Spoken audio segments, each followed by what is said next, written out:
उपस्थित सर्वांचीच नावं घ्यावी, परंतु बाबांनी मला 12ची वेळ दिलेली होती. आता 12 तर होत आलेले आहेत, पण तरी सुद्धा आपल्याला बाबांचंही प्रबोधन ऐकायचं आहे. म्हणून मी सगळ्याच या ज्ञान मंचावर गुरुजनांची क्षमा मागतो. आपण सर्वच आदरणीय गुरुजन, त्याचप्रमाणे सर्व खाली असलेले सर्व साधनवंत, महंत, संत, वासनिक, सद्भक्त, ज्येष्ठ तपस्विनी आणि सर्वच या सभास्थानी उपस्थित.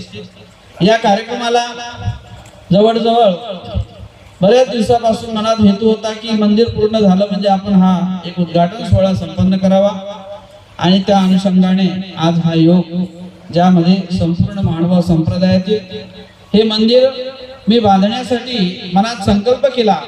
यामागे जी प्रेरणा आहे ते माझे गुरुवर्य कैवल्यवासी उपाध्य कुलाचार्य श्री वर्धनस्थ वामनराज मोठे बाबाजी. कारण बाबाजींच्या बालपणापासून मी सानिध्यात राहिलो. आमचे कैवल्यवासी श्री गुरुजी श्री यक्षदेव प्रतिष्ठेवर होते. त्याही काळात त्यांनी वृद्धपूरचा सर्वांगीण विकासाच्या दृष्टिकोनातून अनेक धडाडीचे कार्य केले, आणि मला असलेला बालपणापासून त्यांच्या सहवासाचा तो एक मागोवा मी घेत राहिलो. आणि त्या अनुषंगाने आपणही काहीतरी एखाद्या मंदिराला उभारणी करावी, आणि म्हणून मी श्री प्रथम गुरुजींची आज्ञा घेतली की बाबा अशा प्रकारे वडनेरचं मंदिर आहे. अनेक वेळा त्या ठिकाणी गावातल्या मंडळींनी किंवा पुजारी मंडळींनी म्हटलं होते बांधायचंय बांधायचंय, अनेक वेळा प्रयत्न करण्यात आले, परंतु काही ईश्वरी हेतू असेल आणि ती सेवा त्या सर्व ग्रामस्थ मंडळींनी, पुजारी मंडळींनी, साधू मंडळींनी ती माझ्याकडे दिली. पण माझ्याकडे मी निष्कंचन, कुठलंही द्रव्य नाही, मी एवढी मोठी सेवा करू शकेल की नाही याची मला शाश्वती नव्हती. आणि म्हणून मी मंडळींना सर्व मीटिंग घेऊन गावातल्या मंडळींना सांगितलं की म्हटलं मंडळी माझ्यापाशी पैसे नाही, मला जसे जसे मिळतील तसं मंदिर मी पूर्ण करेल. ते म्हणे बाबा जसं मिळेल तसं करा, पण तुम्हीच करा. आणि अशा प्रकारे 5 वर्ष मला या मंदिराला बांधण्यासाठी लागले.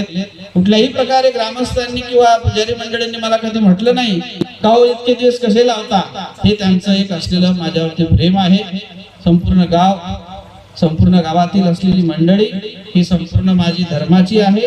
या गावामध्ये स्वामी श्री चक्रधरांचं असं एकमेव हे असं गाव आहे, जसं कणाशीमध्ये कुठलाही नॉनव्हेज पदार्थ नाही असं हे एकमेव गाव आहे की संपूर्ण चालीरीती पद्धती ज्या असतात या पंथीय पद्धतीनुसार, ज्या सुतकापासून सुद्धा कुठलंच दाढी डोकी कुठलं काही सुतकाचं कार्य कुठलंच नाही या गावात होत नाही.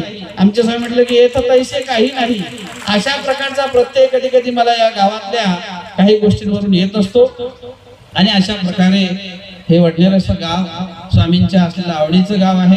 निश्चितच आमच्या स्वामींचे इथं त्रिरात्री वटेश्वरीला अवस्थान झालं, आणि त्या माध्यमातून या ठिकाणी